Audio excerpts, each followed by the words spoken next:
উচ্চ ন্যায়ালয়ে স্থানান্তৰৰ বিৰোধিতাৰে তিনিদিনীয়া ধৰ্মঘট কাৰ্যসূচী বাৰ সন্থাৰ আজিৰ পৰা 11 জানুৱাৰীলৈ উচ্চ ন্যায়ালয়ৰ সন্মুখত ধৰ্মঘট কাৰ্যসূচীৰ ৰূপায়ণ বাৰ সন্থাৰ উত্তৰ গুৱাহাটীলৈ আদালত স্থানান্তৰৰ বিৰোধিতাত এই প্ৰতিবাদ 11 জানুৱাৰীত উত্তৰ গুৱাহাটীত শিলান্যাস হ'ব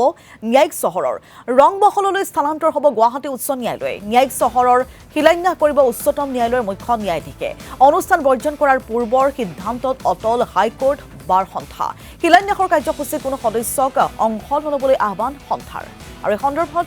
আমাৰ সাংবাদিক প্ৰস্তুতি গগৈৰ এখন প্ৰতিবেদন এই মুহূৰ্তত আগবঢ়াইছো গুৱাহাটী উচ্চ ন্যায়ালয়ে নিয়াৰ যিটো সিদ্ধান্ত ইতিমধ্যে চূড়ান্ত হৈছে আৰু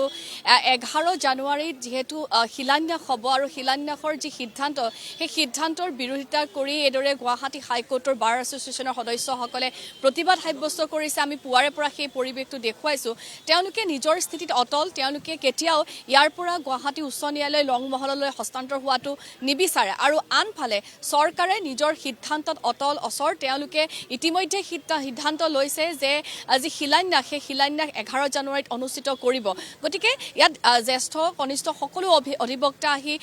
লগ হৈছে তেওঁলোকে প্ৰতিবাদ সাব্যস্ত কৰিছে গোটেই বিষয়টোক লৈ পিনি তেওঁলোকে পৰৱৰ্তী সময়ত কেনেধৰণে আগবাঢ়িব সেই বিষয়টো জনাইছে ইতিমধ্যে আজিৰ পৰা আৰম্ভ হৈ 11 তাৰিখলৈকে অৰ্থাৎ যিদিনাখন শিলান্যাস হ'ব সেইদিনাখনো এইদৰে অধিবক্তাসকলে প্ৰতিবাদ সাব্যস্ত কৰিব যিদিনাখন শিলান্যাসৰ সিদ্ধান্ত গ্ৰহণ কৰিছে এফালে শিলান্যাস হ'ব আনফালে অধিবক্তাসকলৰ প্ৰতিবাদ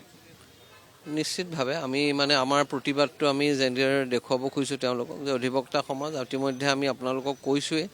যে আজি কিছুদিনৰ আগতে আমি কেইদিনমানৰ আগতে আমি ইয়াত এটা ৰিফাৰেণ্ডামো এইটো লৈ পেলাই কৰিছিলোঁ য'ত বৃহৎ সংখ্যক অধিবক্তাই 90% অধিক অধিবক্তাই আপোনাৰ স্থানান্তৰৰ বিৰোধিতা কৰিছিল আৰু কেৱল মাত্ৰ 154জনে স্থানান্তৰৰ সপক্ষে আছিল গতিকে তাৰ পিছতো অধিবক্তা সমাজৰ মতামতৰ সম্পূৰ্ণ আওকাণ কৰি সম্পূৰ্ণ অগণতান্ত্ৰিকভাৱে আৰু কোনো কাৰণ নোহোৱাকৈ বৃহৎ পৰিমাণৰ ধন খৰচ কৰি তাত এটা আপোনাৰ সজাবলৈ লৈছে স্থানান্তৰ কৰিবলৈ লৈছে গতিকে আমি তাৰ বিৰোধিতা কৰিছোঁ আমাৰ বিৰোধিতাটো চলি আছিল আৰু আমাৰ বিৰোধিতা সদায় চলি থাকিব ইতিমধ্যে আমাৰ সভাপতি আপোনালোকক কৈছে যে কিদৰে আমি এইটো সময়ত দৰকাৰ হ'লে ন্যায়পালিকাৰো কাষ চাপিম যে যি সিদ্ধান্ত লৈছে সেই সিদ্ধান্তৰ আইনগত বৈধতা সম্পৰ্কৰ প্ৰশ্ন তুলিম কিন্তু এই মুহূৰ্তত আমি ভাবিছোঁ যে 11 তাৰিখে তেওঁলোকে আৰু যি ধৰণেৰে তাত শিলান্যাস কৰিবলৈ লৈছে সকলো আপোনাৰ মতামতক আওকাণ কৰি আনকি আমিয়েই নহয় আছু অন্যান্য সামাজিক সংগঠন অসমৰ এই সকলোৱে এই সিদ্ধান্তৰ বিৰোধিতা কৰিছে তাৰ পিছতো চৰকাৰে কিয় আকুৰগুজ হৈ তাত লাগি আছে সেই কথাটো আমি বুজা নাই আৰু সেইকাৰণে আমি আমাৰ প্ৰতিবাদৰ ৰূপ হিচাপে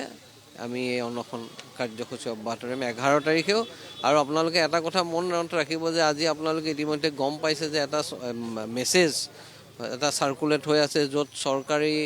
অধিবক্তাসকলক প্ৰায় ভাবুকি দিয়া হৈছে যে হয় তোমালোকে তাত যোৱা নহয় তোমালোকৰ আমি ইয়াত চৰকাৰী অধিবক্তা কৰি নাৰাখিম এইটো কেনেকুৱা ভয়ংকৰ কথা এটা হৈছে কেৱল আপোনাৰ তাৰ পৰাই প্ৰমাণ হয় যে বৃহৎ সংখ্যক অধিবক্তাই আনকি চৰকাৰী অধিবক্তায়ো ইয়াৰ পৰা স্থানান্তৰ হোৱাটো